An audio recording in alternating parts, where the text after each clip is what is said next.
네, 안녕하십니까. 삼성 KPMG 문상원입니다.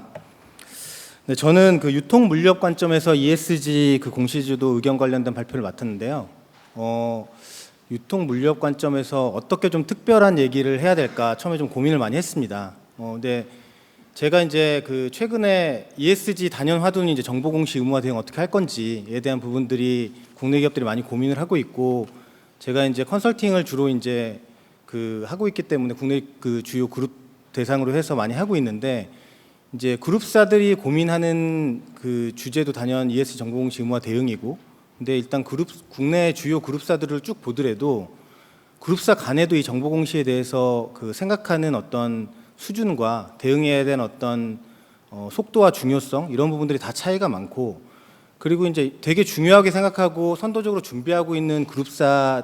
내에서도, 그룹이라고 하더라도 그 내의 어떤 계열사 간에서도 어떤 속도와 어떤 이런 수준의 차이가 상당히 심합니다. 그래서 이런 상황에서 그러면 우리가 정보공시 의무화라고 하는 이제 규제를 도입하는데 어떤 기준으로 도입을 하는 게 적합할 것이냐,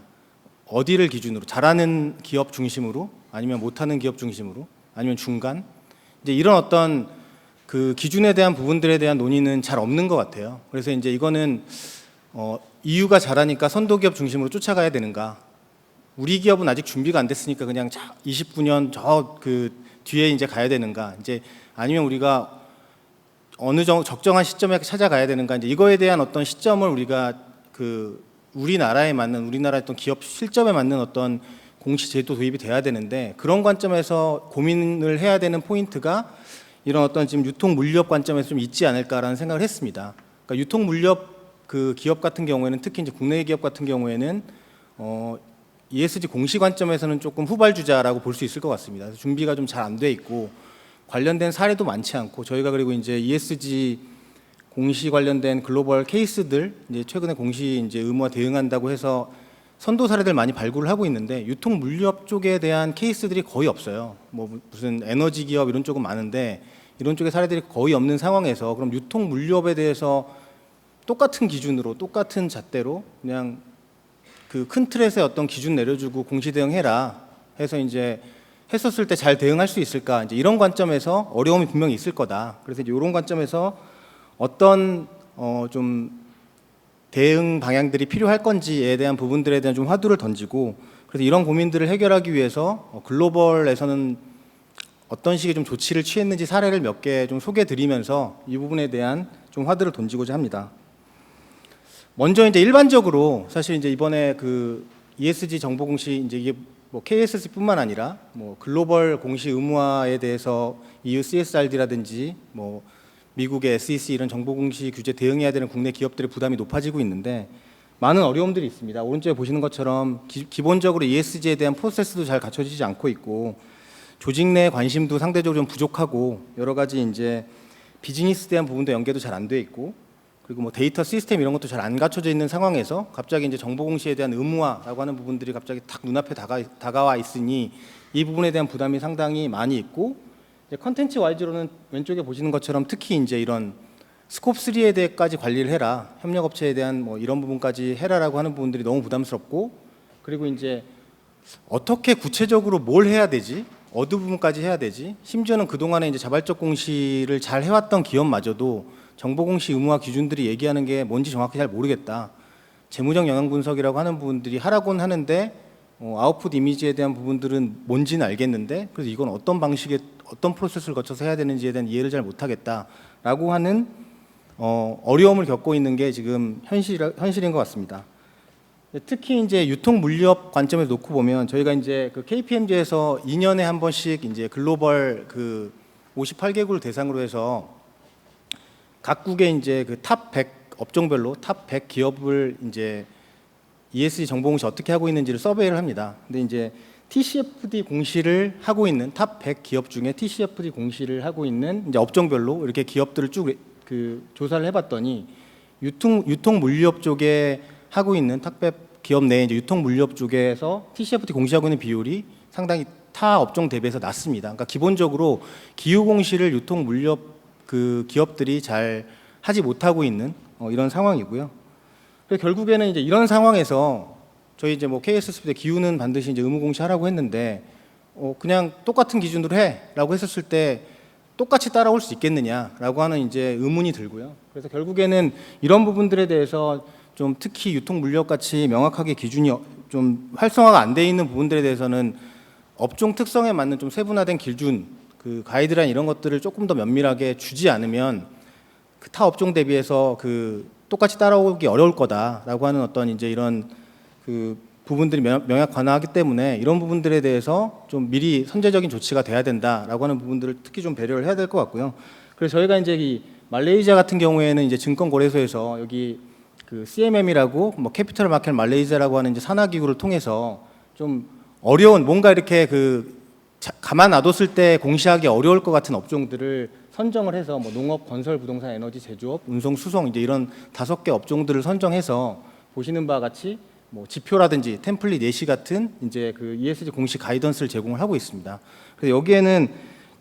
좀 그 ESG 분야별로 15개 좀 세부 항목별로 해서 이제 그 내에서도 뭐 대기업들 상당히 어드밴스된 공시할 수 있는 대기업들이 공시해야 될 항목부터 시작해서 뭐 어느 정도 기본으로 공시할 수 있는 어떤 그 상중하의 어떤 공시 레벨을 또 구분해서 공시 지표들을 제시를 하고 있거든요. 그러니까 뭔가 이게 저희도 이제 이런 상황에 맞는 수준에 맞는 어떤 공시 가이드라인이라든지 어떤 기준들을 좀 수립해 놓고 어디까지 공시해라, 어느 정도 사이즈는 어디까지 해라, 어떤 기업 어떤 케이스는 어디까지 해라라고 하는 어떤 디테일한 가이드들을 제시해 줘서 기업들 입장에서는 좀 명확한 기준을 가지고 대응할 수 있게 해야 되는 부분들이 좀 반드시 필요하겠다라고 하는 생각이 들고요. 그리고 두 번째는 이제 공급망 그 협력업체 관련된 스콥3 공시 관련된 부분들 앞서서도 이제 그 발표해 주신 분들이 다 입을 뭐 업종에 상관없이 스콥3 공시에 대한 부분들은 상당히 어렵다라고 말씀을 주셨고요. 여기 보시는 바와 같이 특히 이제 그 유통 물류 쪽에서는 더 어렵습니다. 저희가 이제 CDP에 이제 그 공시했던 평가됐던 내용들 보면 그 유통 물류 업종에 보면 특히 이제 그 스콥3에 대한 공시율이 다른 업종 대비해서 낮고요. 그리고 이제 그 공시한 내용들 봐서 이제 업스트림 중심으로 많이 돼 있고 다운스트림에 대한 내용들은 거의 공시가 이루어지지 않고 있는 이런 상황입니다. 그리고 특히 이제 이건 이제 글로벌 내용인데요. 국내 유통 물류업 생각을 한번 해보면 정말 특히 이제 유통업 쪽 생각을 해보면